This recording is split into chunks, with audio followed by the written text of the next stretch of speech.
मैं अब्दुल कलाम आज के इस वीडियो में ताजमहल के निर्माण से लेकर उसकी पूरी कहानी को डिटेल में जानेंगे। तो आइए वीडियो को शुरू करते हैं।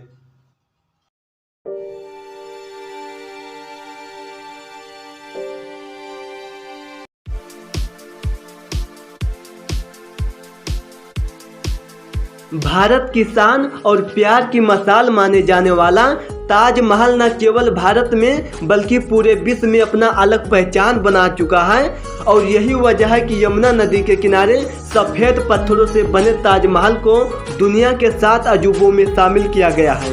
और अपनी कमाल की खूबसूरती के लिए ताजमहल दुनिया का one of the most favourite tourist place बन चुका है। हालांकि दोस्तों, सुंदरता के लिए पहचाने जाने वाला ये इमारत हजारों कारीगरों की कड़ी संघर्ष का नतीजा है।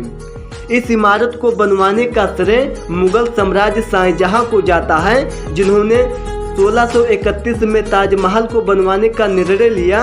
दरअसल यह फैसला अपने बेगम मुमताज महल को हमेशा याद रखने के लिए लिया था। मुमताज की मृत्यु अपने 14वें बच्चे की जन्म देने के दौरान हो गई थी।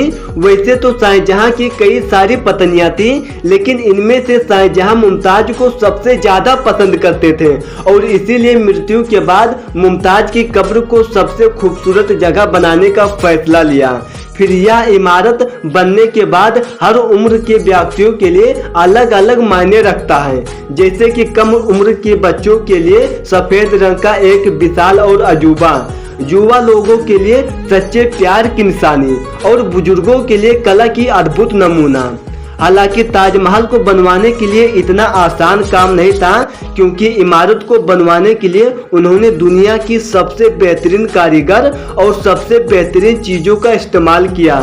शाहजहां ने कई अलग अलग जगहों से ताजमहल को बनाने वाले सामान मंगवाए। उन्होंने कुछ रत्नों को इजिप्ट, बगदाद, रूस जैसे अलग अलग देशों से खरीदे थे।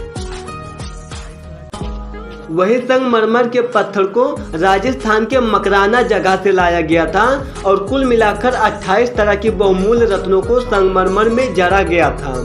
और फिर सभी सामानों को इकट्ठा करने के बाद 20,000 मजदूरों ने ताजमहल पर काम करना शुरू कर दिया।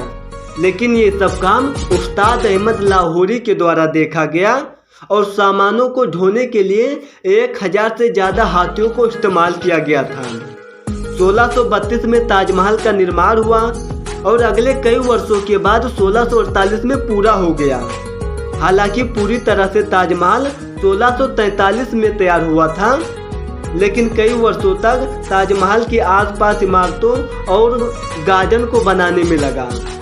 ताजमहल जब पूरी तरह से बनकर तैयार हुआ तो वाकई में सभी लोगों के लिए आगरा में यमुना तट पर बनी बेहद खूबसूरत इमारत थी, जिससे कि लोग कभी सपने में भी कल्पना नहीं कर सकते थे।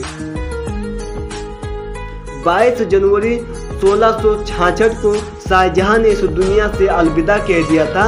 हालांकि अब वो इस दुनिया में नहीं है, लेकिन उनकी प्यार की निशानी आज भी शान के साथ यमुना तट पर खड़ा है।